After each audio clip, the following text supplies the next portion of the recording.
Bonjour amoureux de la parole et bienvenue dans ce nouvel épisode consacré à la culture du rêve dans la Bible. Nous allons explorer comment Dieu utilise les rêves pour communiquer des messages importants. Au travers de quelques exemples, nous verrons l'importance de ce canal que Dieu choisit pour nous parler. On verra qu'au travers des rêves, il utilise des images ou des paraboles pour s'adresser à nous et il peut aussi s'adresser aux rêveurs directement.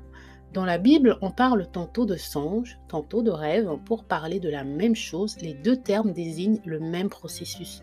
Le rêve est un phénomène naturel qui se produit pendant le sommeil. C'est un processus complexe qui implique la production d'images, de sons et d'émotions dans l'esprit. Et les rêves peuvent être vifs et intenses ou ils peuvent être vagues. Mais tous les rêves ne viennent pas de Dieu. Certains viennent de notre imagination ou de notre vécu. La Bible dit dans Ecclésiaste 5.3 que les rêves viennent aussi de la multitude de nos occupations.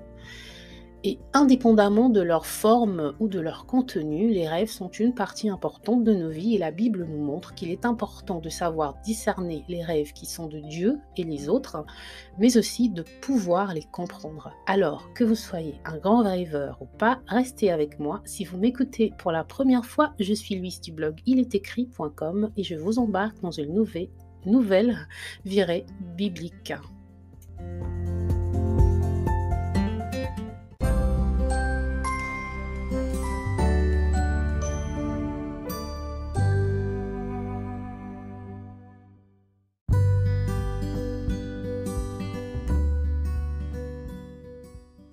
Alors, nous allons commencer par Joseph, pas l'époux de Marie, quoique nous pouvons aussi aborder ce personnage qui va être averti en songe par un ange d'abord de la grossesse de Marie et ensuite de la nécessité de fuir pour protéger l'enfant Jésus. C'est aussi un exemple qui souligne bien l'importance des rêves. Donc, vous pouvez lire son histoire dans les différents évangiles. Donc, nous parlons plutôt ici de Joseph, l'un des fils de Jacob. Il reçoit des rêves prémonitoires qui lui disent qu'il sera un leader puissant. Euh, mais ces rêves causent également la jalousie de la part de ses frères et il est vendu comme esclave en Égypte. Cependant, grâce à l'interprétation de ses rêves pour Pharaon, plus tard dans son histoire, il devient le gouverneur de toute l'Égypte et sauve son peuple de la famine. C'est juste pour résumer en quelques mots son histoire pour ceux qui ne la connaîtraient pas. Donc dans Genèse 37, des versets 5 à 11, il est écrit « Et Joseph eut un songe, et le fit connaître à ses frères, et ils le haïrent encore plus. Il leur dit « Donc, écoutez, je vous prie, ce songe que j'ai eu. Voici, nous étions alliés des gerbes au milieu des champs, et voici ma gerbe se leva et se tint debout. Et voici vos gerbes l'environnèrent et se prosternèrent devant ma gerbe. Alors ses frères lui dirent, régnerais-tu donc sur nous? Ou nous gouvernerais-tu? Et ils le haïrent encore plus pour ses songes et pour ses paroles.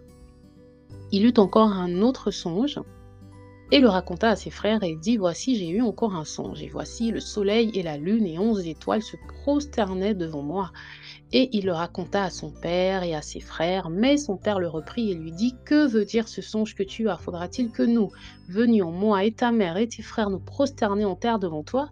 Et ses frères furent jaloux de lui, mais son père retint ces choses. Son père retint ces choses. On voit dans ce passage que Dieu utilise des symboles propres à la culture de Joseph et aussi que les frères de Joseph et son père comprennent tout de suite la signification de ses rêves. Tandis que Joseph a l'air plutôt un peu dans le vague, il n'a pas l'air de réaliser l'importance des rêves qu'il a fait. Et on voit ici qu'il est sûr que si vous et moi rêvions de gerbes qui se prosternent, on ne comprendrait pas tout de suite le symbole. Donc, on voit que la famille de Joseph et son père, les frères et les pères, ils comprennent ces rêves parce que culturellement, ce sont des symboles qui leur parlent. Et aussi, on voit que le père de Joseph est déjà un personnage qui a une culture du rêve.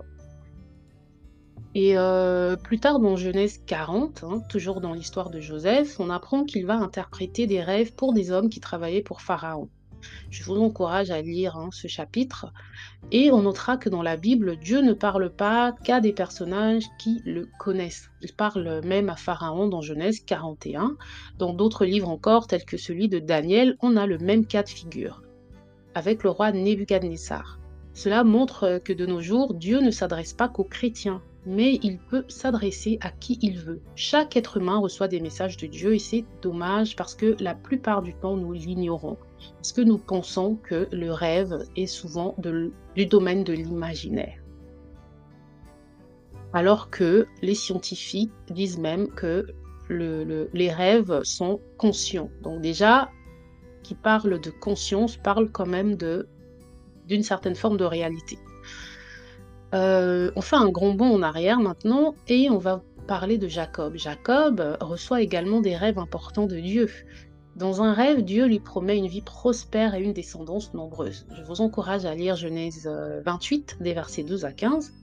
Et dans un autre rêve, Dieu lui révèle qu'il doit retourner au pays de sa parenté, dans Genèse 31, des versets 11 à 13. Donc, pour des raisons de temps, je vous recommande bien sûr de lire ces passages, mais je cite ces exemples juste pour souligner que dans la Bible, Dieu révèle des choses importantes dans les rêves, que ce soit dans l'Ancienne ou dans la Nouvelle Alliance, des choses concernant le futur ou la destinée des différents personnages sont révélées dans des rêves.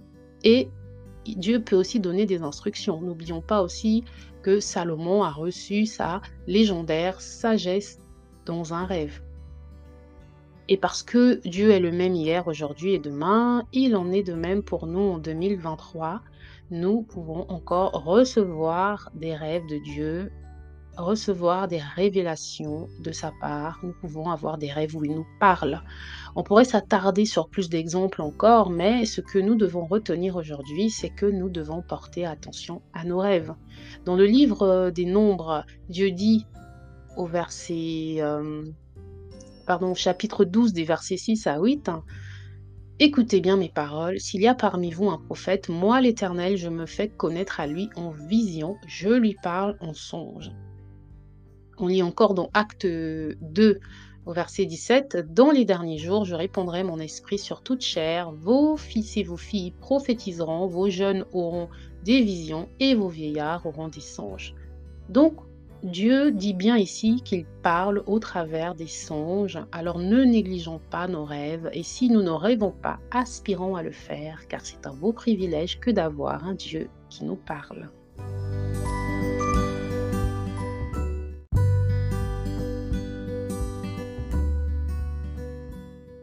Alors au travers de ces quelques exemples que nous avons vus, on peut avoir certaines bases sur comment savoir si un rêve est de Dieu ou pas.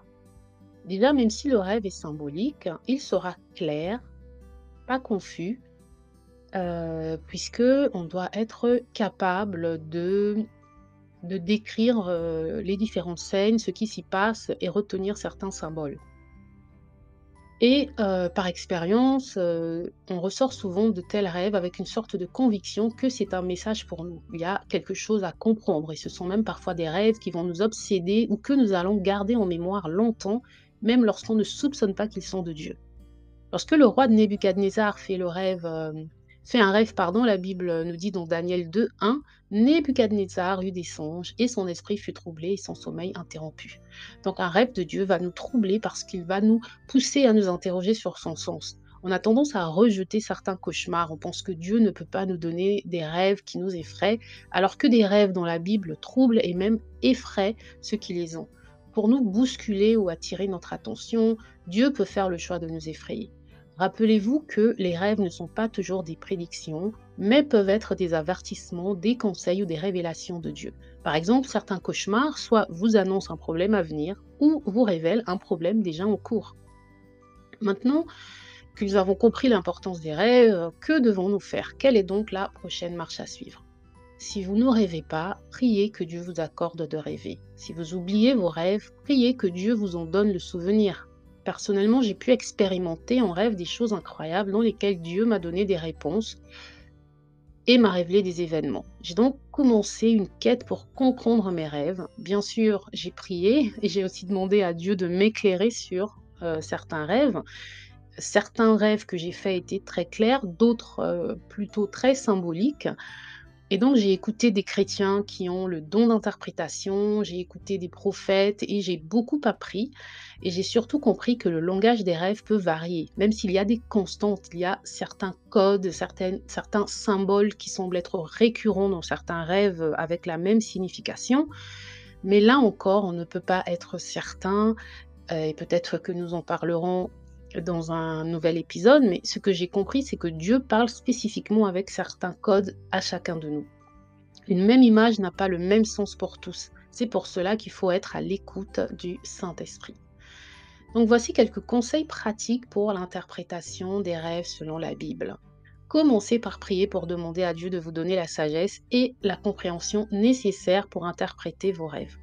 Écrivez vos rêves dès que vous vous réveillez pour ne pas oublier les détails importants. Prenez un carnet ou sur votre téléphone, peu importe votre choix, il est important, crucial que vous notiez vos rêves pour ne pas les oublier et surtout pour y revenir lorsque vous n'avez pas tout de suite l'interprétation. Recherchez des versets bibliques qui pourraient avoir un lien avec votre rêve. Demandez l'avis de personnes plus expérimentées qui pourraient vous aider à interpréter vos rêves, mais attention, choisissez avec sagesse car on ne raconte pas ses rêves à tout le monde. Joseph a récolté la haine de ses frères par exemple, donc les personnes les plus proches de vous ne sont pas toujours les meilleures personnes à qui il faut raconter vos rêves. Considérez les émotions et les sentiments que vous avez ressentis pendant le rêve. Est-ce que cela vous a rendu heureux, triste, effrayé? Par exemple, si vous rêvez de mort, est-ce que vous étiez triste ou serein? Parce que rêver de mort ne signifie pas forcément qu'une personne ou que vous-même allez mourir. Qui est le personnage principal de votre rêve? Vous ou une autre personne? Est-ce que vous agissez dans le rêve ou est-ce que vous vous, vous regardez agir ou est-ce que vous regardez agir une autre personne? Hein, êtes-vous l'acteur principal, voilà, de vos rêves? Considérez les symboles et les images dans votre rêve et recherchez leur signification possible dans la Bible. Je le redis encore, notez vos rêves. Parfois, je repense à un rêve que je n'avais pas compris et soudainement, par rapport aux circonstances que je vis, je réalise que le Seigneur m'avait prévenu.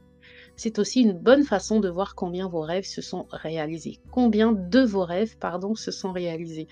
Aussi, on peut avoir un rêve de Dieu et Dieu ne va nous en donner l'interprétation que bien plus tard, d'où la nécessité de les noter pour ne pas les oublier.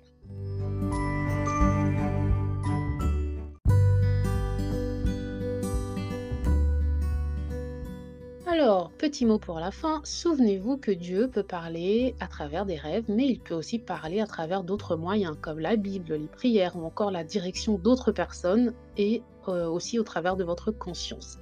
Mais ce n'est pas parce qu'il peut parler par ces autres moyens que nous devons négliger nos rêves. La science reconnaît que les rêves sont conscients. Notre corps est endormi, mais notre conscience est en activité. Faisons attention à nos rêves. J'ai vu récemment un documentaire sur la conscience, je vous mettrai le lien en description, et il parle aussi des rêves et du fait que nous sommes bien conscients lorsque nous rêvons.